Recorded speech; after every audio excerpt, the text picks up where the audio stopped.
Hello, future engineers and scientists. Welcome to an exciting journey into the world of chemical bonding and molecular structure. Today, we are diving into a foundational concept, the Kossel-Lewis approach. This topic is crucial for Class 11 chemistry and particularly vital for your G-Main preparation. We'll start with the basics, build up to medium complexity, tackle challenging applications, and finally, explore competitive-level insights. Get ready to unlock the secrets of how atoms connect. Ready to discover why atoms don't just float around randomly?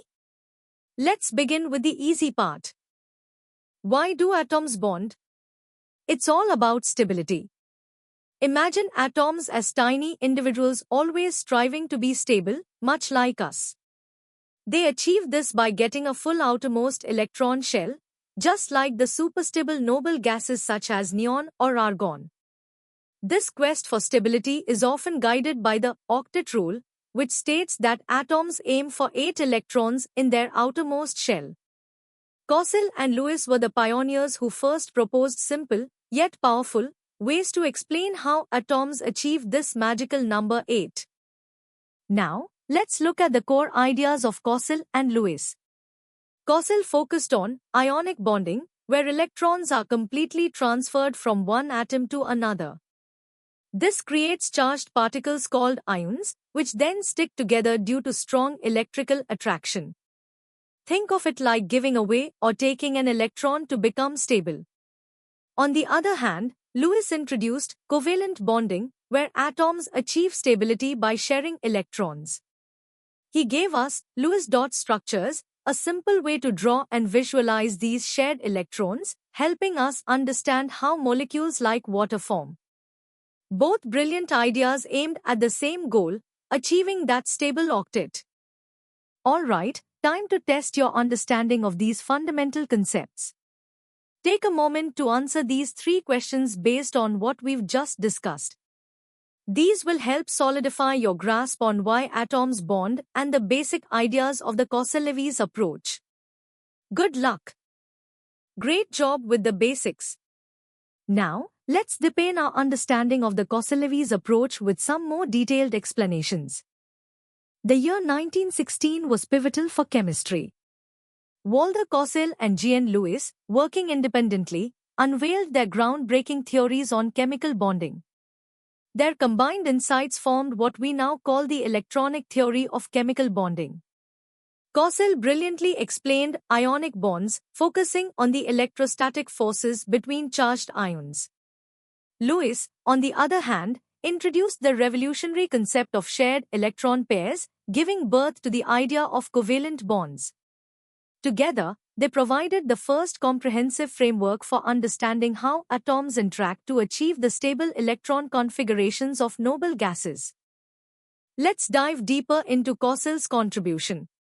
He primarily focused on ionic compounds, typically formed between metals and nonmetals.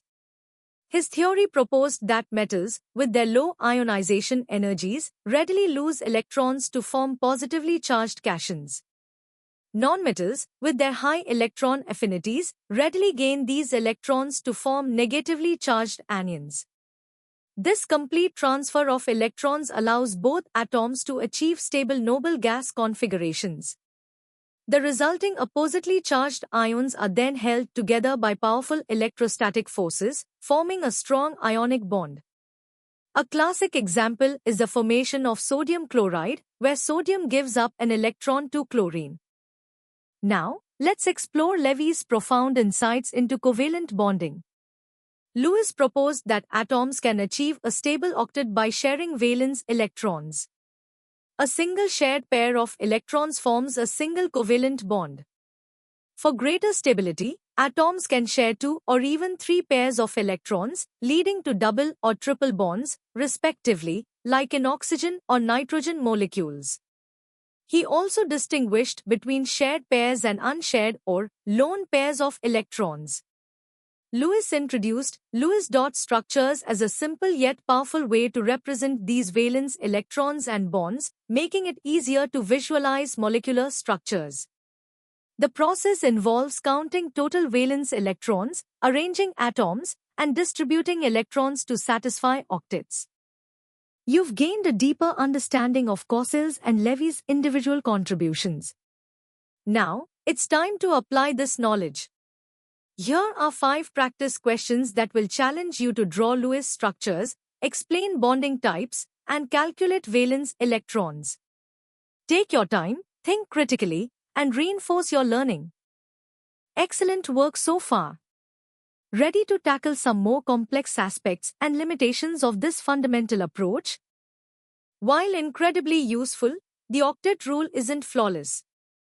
There are several important exceptions. First, we have incomplete octets, where the central atom has fewer than 8 valence electrons, as seen in molecules like boron trifluoride.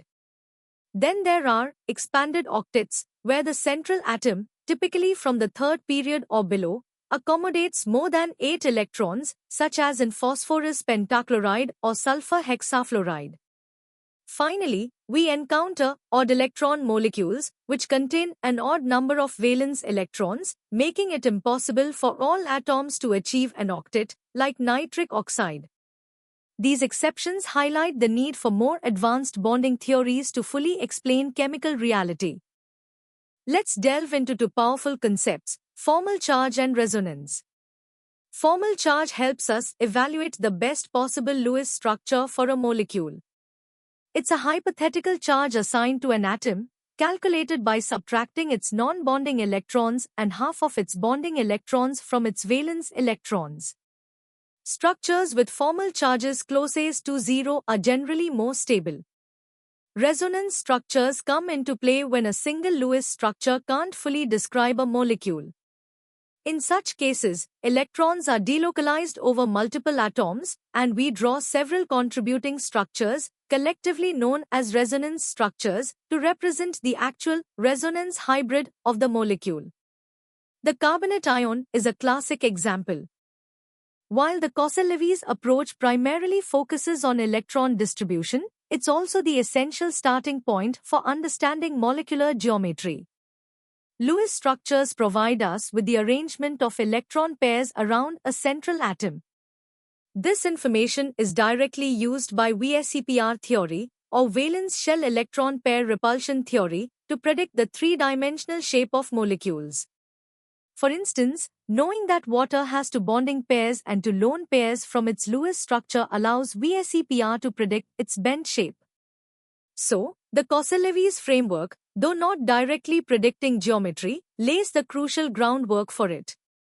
You've now explored the nuances of octet rule exceptions, formal charges, and resonance. It's time to put your analytical skills to the test.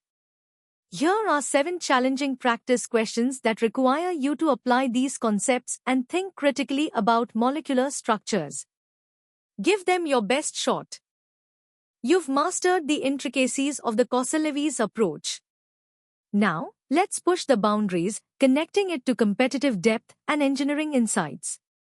This is where you truly solidify your G preparation. The Cossell-Lewis approach, born in 1916, truly revolutionized chemistry by providing the first electron-based explanations for chemical bonding.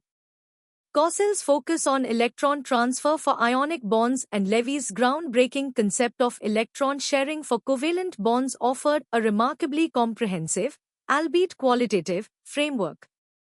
This shift from empirical rules to electron-centric explanations was a monumental leap, laying the conceptual foundation upon which all subsequent, more advanced quantum mechanical theories of bonding were built.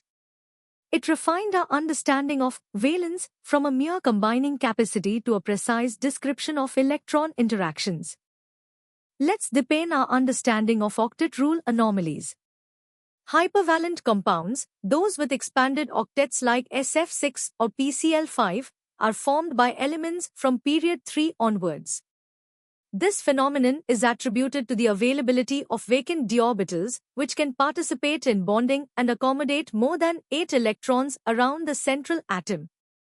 Electron-deficient compounds, such as BF3, have incomplete octets and act as strong Lewis acids, readily accepting electron pairs.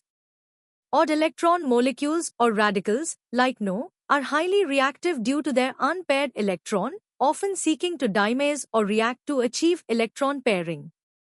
Understanding these nuances is crucial for predicting chemical behavior. Lewis structures are indispensable tools in organic chemistry, serving as the language for understanding reaction mechanisms. They allow us to visualize the precise movement of electron pairs using curved arrows during bond breaking and formation in chemical reactions. Formal charges are critical here, helping identify electrophilic, electron-deficient, and nucleophilic, electron-rich sites within a molecule, thus predicting where reactions will occur. For example, in a carbonyl group, the carbon is an electrophilic center.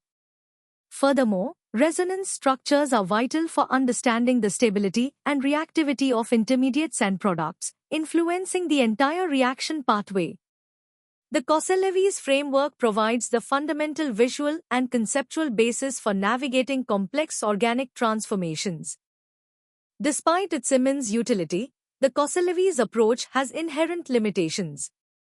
It doesn't quantitatively explain bond lengths, bond angles, or the precise 3D geometry of molecules. It also fails to account for crucial magnetic properties, such as the paramagnetism of oxygen. Furthermore, it struggles with highly delocalized electron systems beyond simple resonance.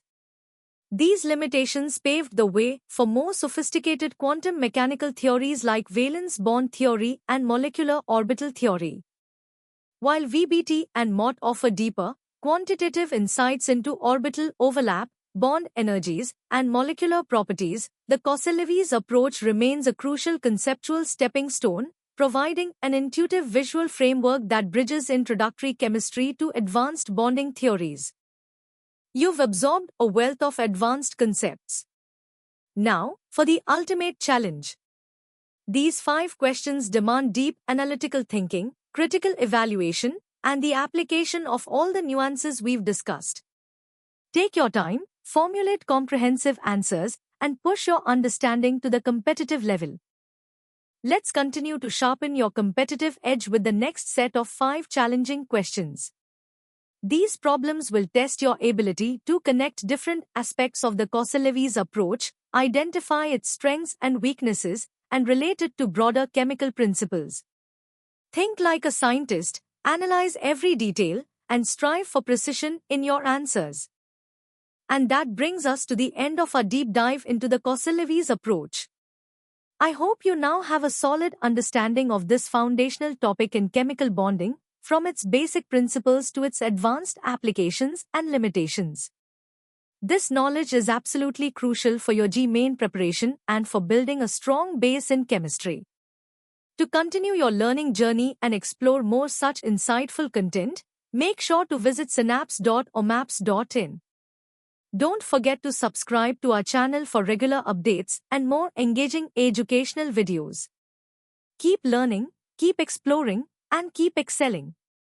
Thank you for joining me today.